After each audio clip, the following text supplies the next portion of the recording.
Bike চুরিকাণ্ডে সাফল্য নওদাপুর থানার পুলিশের। গ্রেপ্তার হয়েছে মোট ৩ জন। তাদের কাছ থেকে উদ্ধার হয়েছে 4টি চুরি যাওয়া বাইক।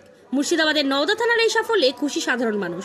শনিবার নওদার আমতলা বাজার এলাকায় বিশেষ অভিযান চালিয়ে নওদা থানার পুলিশ এক অভিযুক্তকে পাকড়াও করে।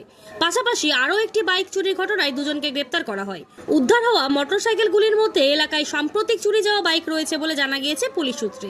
আন্তর্জেলা বাইক চক্র যেটা আছে, এটা বেসিক্যালি আমাদের মুর্শিদাবাদ জেলার বিভিন্ন থানা এরিয়াতে, ইভেন আমাদের পার্শ্ববর্তী নদিয়া জেলার বিভিন্ন থানাতে এরা বাইক চুরি করে। একটা অর্গানাইজড গ্যাং আছে যারা বেসিক্যালি বাইক চুরি করে সেগুলোকে কম দামে বিক্রি করে। এর সাথে বিভিন্ন গ্যারেজও ইনভলভ আছে। তো গত 25/7/2025 সালে একটি কমপ্লেন পায়, বাইক চুরি কমপ্লেন পাওয়ার পরে আমরা নওদা থানার পুলিশ তদন্তে নামে এবং আমাদের ওসি নওদা কাউসার জয়েন করার পরে বেসিক্যালি এই ম্যাটারে ও ফোকাস করে এবং দেখা যায় একজনকে, তার নাম হচ্ছে শাহাবুল, তাকে আমতলা বাজার থেকে অ্যারেস্ট করা হয় এবং তার কনফেশনাল স্টেটমেন্টের উপরে বেস করে আমরা একজন গ্যারেজ মালিকের খবর পাই যার বাড়ি হচ্ছে হরিহরপাড়াতে, তার নাম মানোয়ার। তার কাছ থেকে একটি বাইক আমরা রিকভার করি যেটি অনেক আগে চুরি গেছিলো।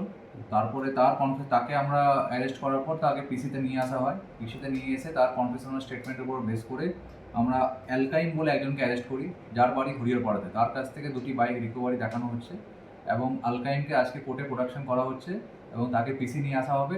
এর সাথে আমরা আরও কিছু নাম পেয়েছি যারা ডোমকল, বহরমপুর আর হচ্ছে আপনার নওদার বাইরেও হচ্ছে আমাদের নদিয়া ডিস্ট্রিক্টের পাশের যে পার্শ্ববর্তী জেলা আছে সেখানে বিভিন্ন থানা এরিয়াতেও এরা ইনভলভ আছে।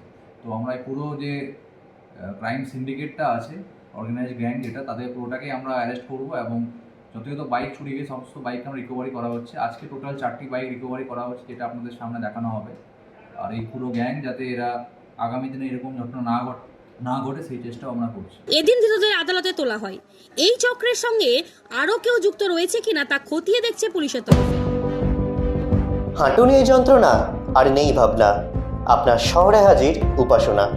এখন সফলভাবে হাঁটুর প্রতিস্থাপন ডোমকলে উপাসনা হাসপাতালে। উন্নত চিকিৎসার একটাই ঠিকানা, উপাসনা।